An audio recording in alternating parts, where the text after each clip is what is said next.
Muy buen día, pues bueno, hoy estamos ya a 31, martes 31 de diciembre del año 2024. Es el último año de 2024. Ya en la noche nos estaremos diciendo feliz año nuevo y ahorita pues meditaremos algo al respecto. Pero primero vamos a entrar a las lecturas del día de hoy. Les doy la bienvenida aquí a este su rincón del diácono y le doy las gracias a las personas que se han suscrito y los invito a que se sigan suscribiendo y a que me regalen likes para que estos videos puedan hacerse populares entre la gente que necesita. Alguien de tu amistad puede estar necesitando el mensaje de Dios. Comparte estos videos con tus grupos. Bueno, la primera lectura seguimos viendo la primera carta de San Juan, capítulo 2, versículos del 18 al 21. Y pues parece a tono con el fin de año, porque dice, hijos míos, esta es la última hora. ¿Han oído ustedes de que iba a venir el anticristo? Pues bien, muchos anticristos han aparecido ya, por lo cual nos damos cuenta de que es la última hora. Fíjense, el anticristo, yo me acuerdo, no sé si en los 70s, 80s, una película que salió del anticristo, y pues obviamente todas las películas hollywoodenses que tocan el tema, no, pues nos hacen tener miedo. Nos presentan al anticristo como, ay, alguien demoníaco que viene. Y San Juan dice, ya vino, y no uno. Muchos anticristos se han hecho presentes en la vida desde todos los tiempos y van a seguir haciéndose presentes. Porque todos, en un momento dado, a final de cuentas, ¿quién es el anticristo? Anticristo significa estar en contra de Cristo, significa rechazar a Cristo. Entonces, cuando nosotros vivimos en pecado mortal, somos anticristos. Cuando tú tienes pensamientos contrarios a la fe, eres anticristo. Cuando tú tienes ideas centradas, cuando tú defiendes el aborto, cuando tú defiendes las familias modernas, cuando tú presentas temas que sabes que son contrarias a las enseñanzas evangélicas, pues entonces nos estamos comportando como anticristos. A lo mejor yo no soy anticristo, pero sí he tenido pensamientos anticristos, ideas anticristos, porque he pecado. Entonces, por eso nosotros tenemos que ser conscientes de que el anticristo no es un ente del mal que va a venir. El anticristo es el mismo Dios, el mismo diablo, pero que nos mete en nosotros ideas contrarias a Cristo. Pero por eso yo les he dicho, cuando nosotros tenemos esas ideas, pues son ideas anticristas, pero nosotros no nos puede afectar en nuestra salvación si nosotros nos levantamos. Porque no es lo mismo caer en el pecado que quedarse en el pecado, que vivir en el pecado. Cuando tú vives en el pecado, entonces sí, eres un anticristo. Cuando tú ya te la pasas asesinando, cuando tú tienes una doble familia, cuando tú te la pasas chantajeando, cuando ya estás viviendo en un pecado mortal, por gusto, por dinero, por lo que sea, entonces eres un auténtico anticristo.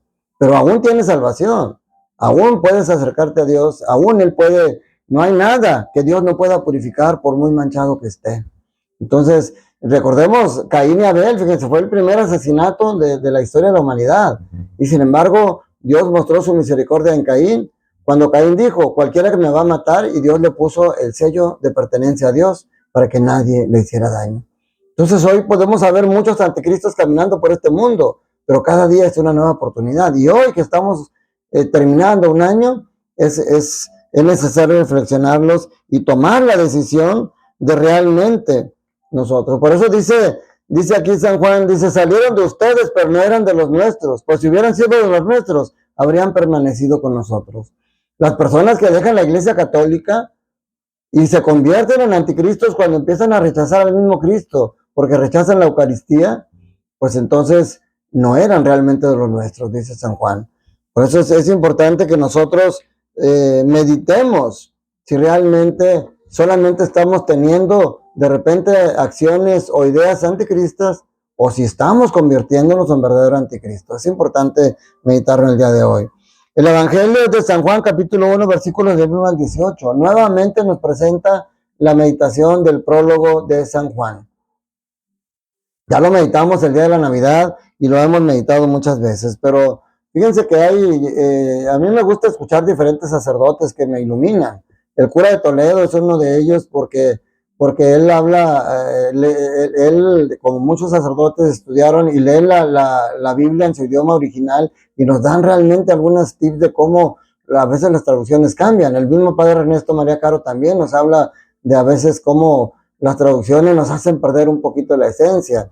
Y por ejemplo, aquí en el prólogo de San Juan, empieza diciendo, en el principio ya existía aquel que es la palabra, y aquel que es la palabra estaba con Dios y era Dios. Ya en el principio, él estaba con Dios. Fíjense, dicen los sacerdotes que saben de esto, del idioma original de la Biblia, que la palabra, la manera correcta de traducir, dice que en el principio ya existía aquel que era el verbo, y el que era el verbo, dice aquí estaba con Dios, pero dicen que la traducción más correcta sería, y el verbo estaba orientado a Dios. Fíjense, no es lo mismo estar con Dios. Yo puedo estar aquí con mi esposa sentada a un lado mío y yo estoy con ella. Podemos estar mi esposa y yo espalda contra espalda y sigo estando con ella, pero estamos viendo hacia lugares diferentes. Entonces no es lo mismo estar con una persona. Por eso hay hijos que no están con sus padres, aunque sus padres estén ahí, porque sus padres no están orientados hacia ellos, no los están viendo. Sus padres viven su vida y no se dan cuenta de lo que hacen sus hijos. Es importante meditar en eso, que no es lo mismo estar con Dios que estar orientado hacia Dios. Estar con Dios es tener aquí las imágenes, ir a misa, pero estar orientado a Dios es escuchar su palabra, es sentirlo cercano a mí y es estarlo viendo cara a cara. Pues esa es la diferencia. Y aparte dice, no es lo mismo la palabra que el verbo. A mí, como uno se acostumbra a las traducciones, siempre me gustaba más decir, aquel que es la palabra estaba con Dios y la palabra era Dios. Pero realmente palabra puede referirse a cualquier cosa. Palabra puede ser para definir una característica, un adjetivo, pero verbo implica acción, verbo implica actuar.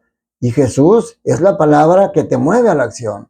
Es ese verbo que te lleva a orientar. Por eso muchas de las palabras más importantes o de las que más se usaba Jesús son verbos. El verbo convertirse, el verbo perdonar, el verbo estar alerta. Hay muchos, sobre todo el verbo amar. Por eso es importante, y sobre todo ahora que estamos llegando al fin de año, porque dice en el principio. Fíjense, Génesis 1:1 dice en el principio también.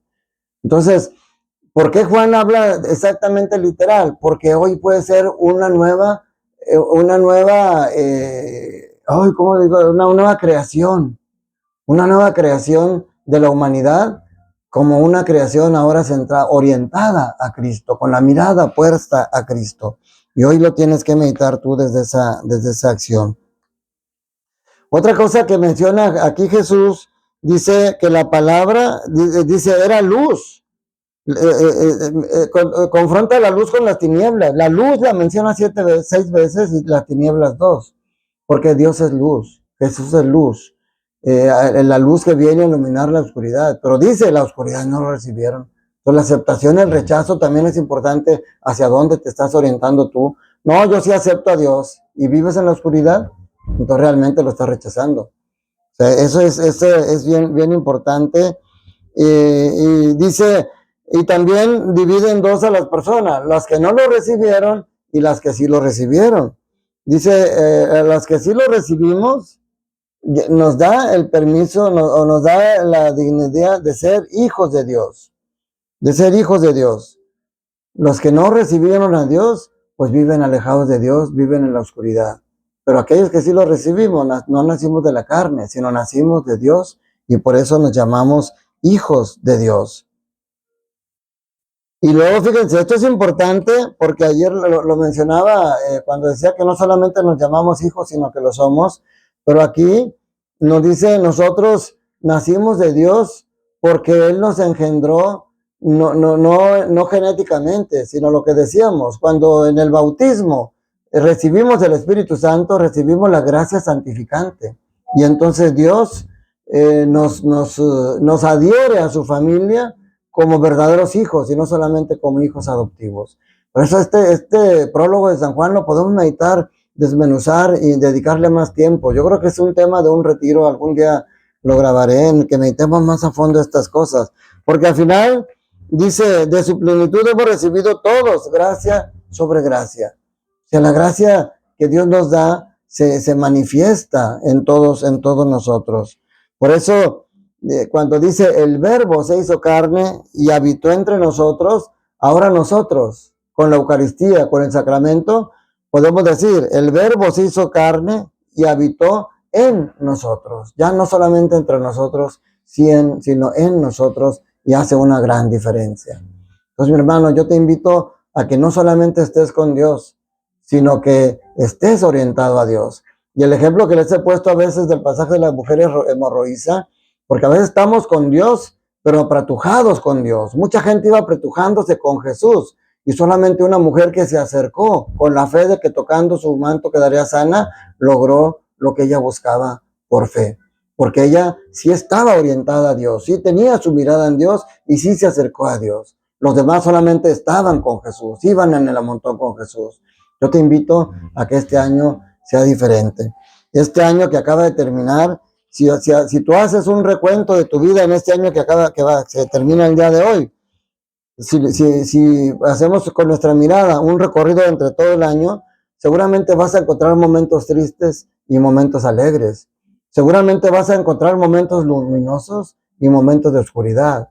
Seguramente vas a encontrar éxitos y vas a encontrar fracasos. Pero eso ya pasó, mi hermano. No te flageles por los errores del pasado. Ahora hay que ver este año nuevo que empieza, a lo mejor con cierto temor, porque no sabemos qué viene, pero sobre todo con esperanza. Con la esperanza de que es una nueva oportunidad. Con una esperanza, sobre todo, con la confianza puesta en el Señor. Esa es la manera como yo te deseo que empieces este año. Que te olvides, que del año pasado te quedes con lo bueno y que lo malo te sirva solamente como experiencia de aprendizaje y te haga ser más fuerte para enfrentar las cosas con las que vamos a enfrentarnos en este año que empieza. Pero sobre todo, que este año lo veamos lleno de esperanza, que este nacimiento que tuvimos del niño Jesús, que perdure, que no se vaya cuando quitemos todos los adornos navideños. Por eso el Papa Francisco ha pedido que este año, en este jubileo, este nacimiento, este misterio de la encarnación permanezca en nuestros hogares todo el año.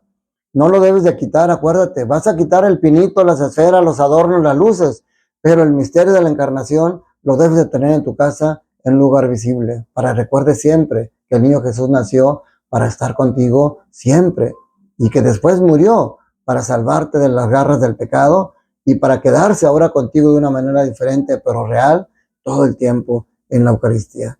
Que este año sea lleno de prosperidad, lleno de trabajo, de salud, pero sobre todo lleno del amor de Dios para ti. Feliz año nuevo. Te mando un fuerte abrazo. Que la bendición de Dios Todopoderoso, Padre, Hijo y Espíritu Santo, descienda sobre ustedes, sus familias, trabajos, escuelas y permanezca para siempre. Cuídate mucho, que estés bien.